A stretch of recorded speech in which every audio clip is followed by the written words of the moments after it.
The Taliban held their first news conference since taking control of Afghanistan. It was held at the Strategic Communications Office of the advisors to the president. The top leader sat facing cameras after landing in Kabul from Doha, with the Taliban spokesperson, Zabihullah Mujahid, taking all the questions posed by the media attending the conference. Our next report brings you a roundup with all the details.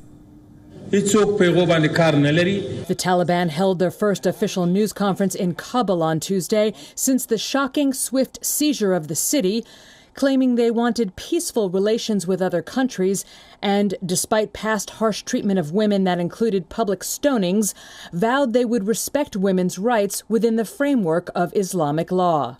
Women will be afforded all their rights, whether it is in work or other activities, because women are a key part of society, and we are guaranteeing all their rights within the limits of Islam.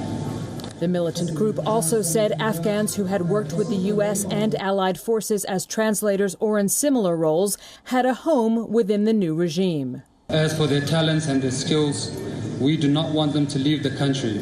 We want them to serve their own homeland. Locals gathered around television sets to watch the press conference, like these men in a Kabul pool hall. I am worried and hope there will be peace, stability, and a good system in the country. There is a lot of anarchy in the current government, so let's see what the Taliban will do for us. The Taliban's conciliatory tone contrasted sharply with comments by Afghan First Vice President Amrullah Saleh, who served under President Ashraf Ghani prior to Ghani fleeing the country. Saleh on Tuesday declared himself the, quote, legitimate caretaker president of Afghanistan and vowed that he would not bow to Kabul's new rulers. The Taliban news conference came as U.S. and Western allies rushed to evacuate diplomats and civilians from Afghanistan, one day after chaotic scenes at the Kabul airport of desperate Afghans trying to flee. The Taliban in their press conference said families trying to leave the country should return home and that nothing would happen to them. Some Kabul residents on Tuesday cautiously ventured back to work. Many shops were shuttered, schools closed, and traffic was light, but there were several pickup trucks with white flags carrying Taliban gunmen and commanders stationed at checkpoints. Our correspondent Anas Malik was also present at this press conference. He posed the question on Al-Qaeda and the leadership of Afghanistan, and this is what the Taliban had to say. Listen in. What happens to your relationship with Al-Qaeda? Are you willing to give that up, or are you willing to give an assurance on that? Number one. Number two, who will be the leader? One question. It's a two-part question. So who will be the leader from the Taliban who can possibly lead the place of Afghanistan now that in the absence of a leadership when President Ghani is not here? Thank you. We will not allow any foreigners who wish to harm or threaten the security of other countries, any space in Afghanistan. And we have assured this. As for your second question, as for the government setup, we are still working on it, and hopefully we'll reach the stage soon.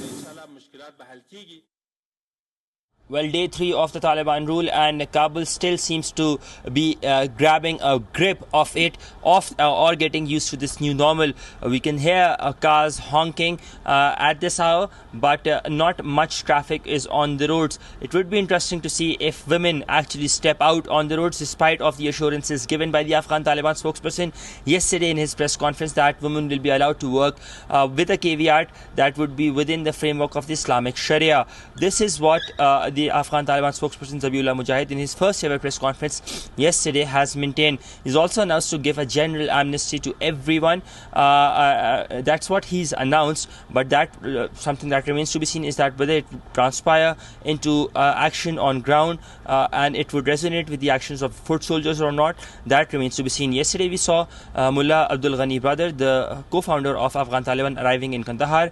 Kandahar is the historical capital of Afghan Taliban when they ruled, and it is also the birthplace of Mullah Omar, who is the founder of the Afghan Taliban. Mullah Abdul Ghani brother it is expected of him to meet Haibatullah Akhundzada, the Amir of the Afghan Taliban, and then reports suggest that that is where they will be discussing the transition of power. Anas Malik in Kabul, Afghanistan, for WION World is One.